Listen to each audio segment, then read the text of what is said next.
comme M. Oro avec ses frères. Donc il y avait un match, on a joué, maintenant nous sommes à la fin. Je peux passer la parole à Papa Oro, comme il est là. Monsieur Oro, merci beaucoup en tout cas. Je remercie en tout cas Papa Isidore pour l'invitation. Ça nous a fait énormément plaisir. Je suis venu avec mes deux jeunes frères qui sont là, Kevin et Joémy, qui viennent aussi de France, plus précisément de Rennes et aussi un peu de la région parisienne.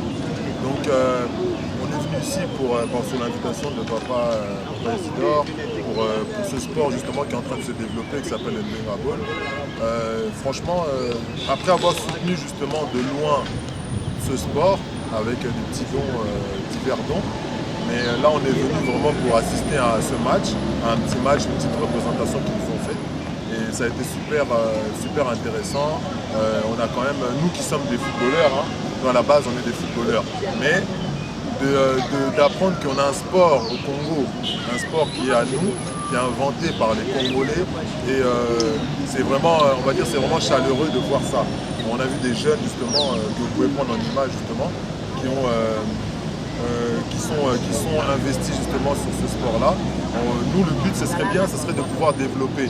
Ça, on demande même aux autorités, on demande à toute personne de bonne volonté de pouvoir nous aider justement à pouvoir développer ce sport-là. Donc nous, on va toujours essayer par des petits dons et par nos faibles moyens de pouvoir aider. Mais on sait qu'il y a des gens qui ont encore plus de moyens et les autorités justement qui sont responsables de ce pays, qui peuvent aussi encore plus nous aider.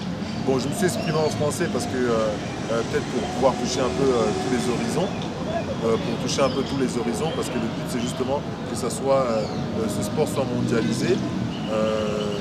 Mais vraiment, en tout cas, ce qu'on a vu, je ne sais pas ce que vous en pensez, Kevin, c'était vraiment... ça a été très intéressant. Ouais, franchement, c'était vraiment très bien. Et voilà, en tout cas, merci beaucoup.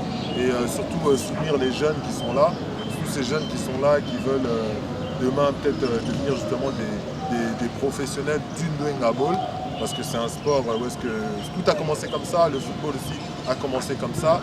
Et franchement, le projet, ça serait peut-être de faire un terrain de Ndouenga Ball pour qu'on ait vraiment un endroit où est-ce qu'on peut vraiment jouer, au lieu de jouer dans des espaces comme ça, avoir un terrain avec les normes nécessaires. Parce qu'on est là avec la personne vraiment qui a initié les Ndouenga Ball. Donc pour moi, comme je le dis toujours, je me dis c'est un sport divin parce que c'est quelque chose qui a été inventé comme ça. Et en tout cas, moi, je soutiens à fond le Ndouenga Ball.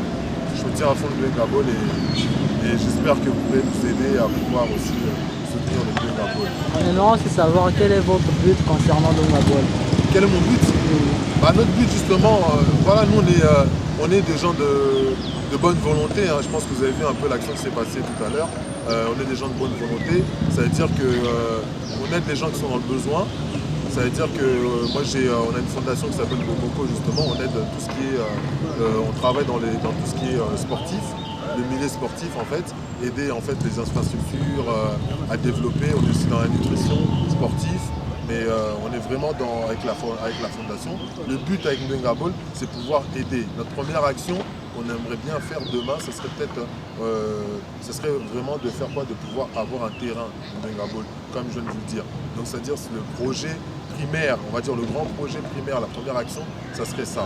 Malgré toutes les petites actions qu'on pourrait faire et aider en termes d'équipement et tout ça, parce que le Ndouenga Ball se joue avec des maillots de football, mais c'est un sport aussi à côté, c'est une entité à côté, donc c'est-à-dire ce sport-là, il devrait se jouer aussi avec des maillots de Ndouenga Ball, comme le rugby qui joue avec des maillots de rugby, le handball, ils ont des maillots spéciaux pour le handball, le football, le basketball, ils ont des maillots, on va dire, qui sont un peu, qui n'ont pas de manches. Donc le Ndouenga Ball aussi doit avoir aussi sa tenue et ne doit pas jouer sur un terrain de foot, ne doit pas jouer sur un espace comme ça, parce que les gens passent, ne doit pas jouer avec des maillots, il doit jouer avec des maillots qui leur correspondent, avec des ballons qui correspondent à ce sport. Donc nous, on aimerait bien justement pouvoir aider à développer avec des idées et après à aider aussi dans tout ce qui est justement par rapport à notre fondation, à tout ce qui est infrastructure. Tout ce qui qui est infrastructure, tout ce qui est équipement, tout ce qui est tout ça. Donc c'est ça en fait.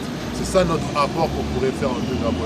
Et pourquoi pas justement grâce à ça, pourquoi pas demain que ce sport-là il soit reconnu dans le monde entier. Que ce soit quand on parle du monde entier, on commence par l'Angola, on commence par après on passe à la Côte d'Ivoire, en Algérie, Tunisie, Égypte, et on arrive vers l'Europe, où est-ce qu'on arrive vers l'Espagne, la France, dans tout le monde entier, jusqu'à aller jusque dans les autres horizons, vers l'Amérique du Sud, pourquoi pas l'Amérique du Nord aussi.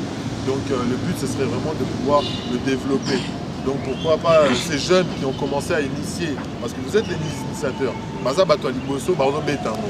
ça veut dire que lobby, j'aimerais bien que ces jeunes, ce serait bien que ces jeunes-là aussi puissent voyager, aller montrer le Ndingabol. Ah nous on joue le Ndingabol parce que de là-dedans, c'est là-dedans aussi les entraîneurs de Ndingabol vont sortir. Donc ça veut dire que ces jeunes-là, parce que moi je connais pas les règles complètement du Ndingabol.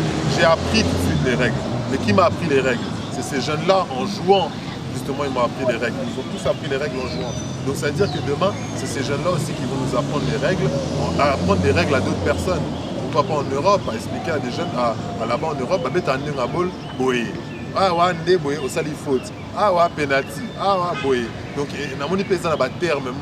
Il y a aussi les termes de Ndingabol. Comme tout à l'heure, tu m'as pas expliqué encore.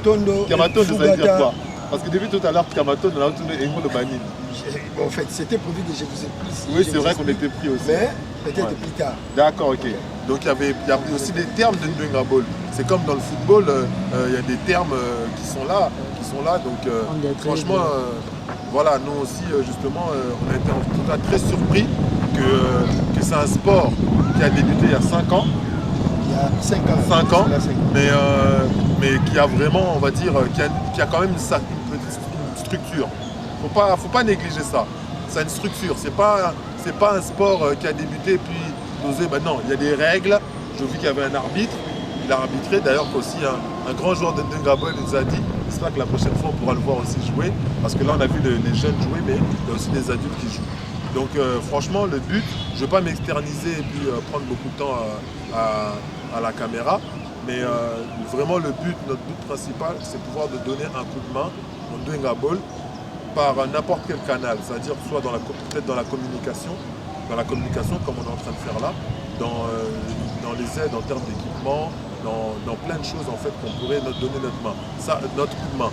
Et ça on verra justement avec Ahmed. Moi, comme on parle de poste, j'ai occupé déjà des postes, je pense que mon jeune frère qui est là il pourrait dire, j'ai occupé des postes parce que j'étais aussi son entraîneur au foot, donc j'ai occupé aussi des postes, mais j'ai déjà une grande charge avec la fondation, que j'ai envie vraiment de développer cette fondation.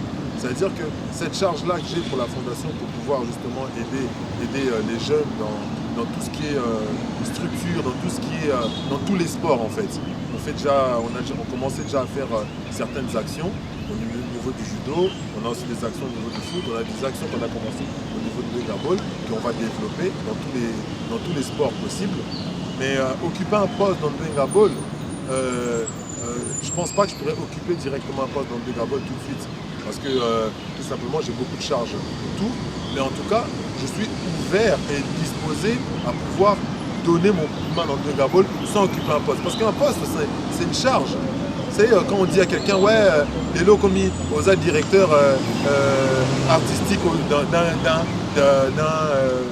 d'un groupe de musique, c'est une charge. C'est-à-dire parce que si moi je remarque au Congo, ingénieur, oh boy, tout le monde a un poste. Et je pense que l'Isotoki m'a un poste.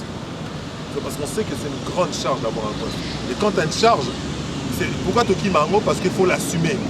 C'est-à-dire que moi je ne pourrais pas me dire, ouais, non, écoutez, tu es dans la fédération de Ndingabol et je me sentirais mal de ne pas pouvoir assumer mon poste de A à Z, pardon. De A à Z. Je me verrais très mal de ne pas pouvoir faire ça. C'est pour ça que je ne peux pas en fait me dire, ouais, d'accord, je veux un poste. C'est un honneur d'avoir un poste. Mais c'est quand même un grand travail. Et surtout, il faut assumer le poste. D'habitude, je dis, vous pouvez vous applaudir, mais moi je préfère, même là, on a beaucoup.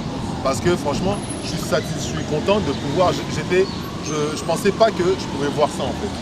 Je me disais, j'allais voir, j'ai vu des jeunes qui sont là, qui sont investis dans ça. Et comme il m'a expliqué, il y a d'autres communes aussi. Et il m'a montré aussi que même dans le Bas-Congo, il a développé, il y a un jeune qui est ici, c'est celui de lui je crois, qui est représentant justement, viens, qui est représentant dans le Kassai et tout ça. Donc des jeunes comme ça, les représentants dans le Kassai, il est venu pour quelques jours ici, justement pour pouvoir apprendre aussi et pouvoir encore aller là-bas pour développer plus. Et ça franchement c'est courageux. Donc quel message je pourrais leur donner? Ça serait de continuer sur leur courage et demain on verra quelque chose de fantastique qui va se découler de ça, parce que ce que vous faites déjà, c'est vraiment fantastique déjà. Donc il ne faut pas baisser les bras, il faut continuer, parce que vous êtes les premiers qui exerçaient ce sport-là. Aujourd'hui, je pense que c'est vrai que vous attendez que l'OBIP, que Sport EP et même Bambongo, pour que vous deveniez des responsables, des trucs comme ça, comme le football aujourd'hui, que ça vaut des milliards. Mais les Pelé, quand ils étaient footballeurs, ils ne touchaient pas ce qu'aujourd'hui Cristiano Ronaldo il touche. Ça veut dire que Pelé, Nyongi Nakata, sport Wana, le sport comme mondialement reconnu et qui touche carrément comment ça s'appelle, la politique. Parce que dans un pays, vous savez très bien, dans un pays, si même il y a la guerre, la Coupe du Monde va gagner la Coupe du Monde guerre ici. Donc ça veut dire qu'aujourd'hui le Dengabol, moi je suis satisfait que c'est un sport qui vient de chez nous, parce que moi je suis quand même assez porté sur le Congo, sur l'Afrique et le Congo surtout, parce que c'est mon pays. Et je suis content, je suis satisfait que ce sport-là, il vient de chez nous. Et c'est ça qui est important. Il faut le développer. Et avant de le développer ailleurs, il faut le développer d'abord chez nous. Venez rejoindre le Dengabol, venez apprendre aussi, venez juste regarder. Vous intéressez vous aussi à un sport national qui vient de chez vous. Au moins savoir qu'est-ce que c'est. Et après, peut-être vous aurez aussi envie de pouvoir intégrer les structures de Dengabol dans les communes dans lesquelles vous êtes. Donc c'est ça le message que je voudrais leur passer à ceux qui sont à l'extérieur, qui ne connaissent pas encore le sport et qui pourront justement demain découvrir le sport.